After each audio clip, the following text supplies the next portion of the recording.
Tibaqana itti gala koolu nkata amansisa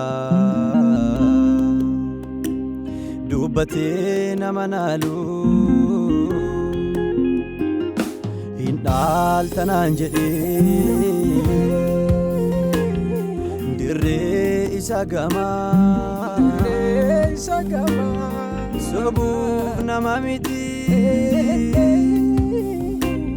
Waaqayyo nafama nama Waaqayyo nafama nama Waaqayyo nafama nama Waaqayyo nafama nama Waaqayyo nafama nama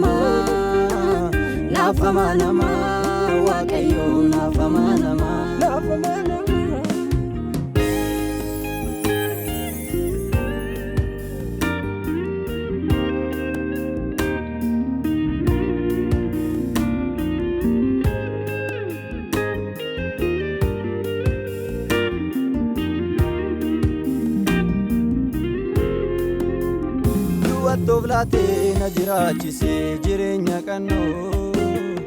akkamittanii seeraan fadhaa qaba yaadannoo hamman jiraadhee argeetti taate mudannoo kan saana dhibee na ajaa'ibee jaalallifannoo du'a toblaate na jiraachise jireenya kannoo akkamittanii seeraan fadhaa qaba yaadannoo Amman jiraadhee argeetti taate mudannoo kan saana dhibee na ajaa'ibee jaalallifannoo Nafama nama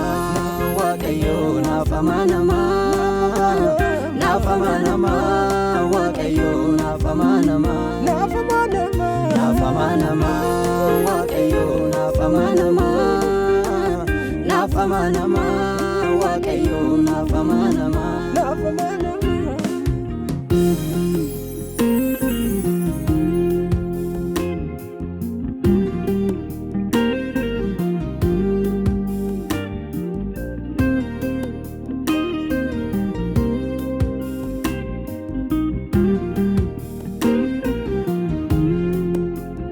Afaanin sobee nan jaalanne dhugaadha anaaf jaalallisa Fannoo tolba'ee mirkaneessee dhiiga isaa lolaasee coccobsa Eelooyi lama sabaqtanii yaa abbaa maaloo nanniisinii jedhee yoom deebii argatee jala callisee rabbaanii Cubbuu hojjetee tokkoon qabu jaalalaa kanii sadamaasee Du'ee du'amoo eega'ee rakkina korraatti labsii baasee Nafama nama Waaqayyo nafama nama Waaqayyo nafama nama Waaqayyo nafama nama Waaqayyo nafama nama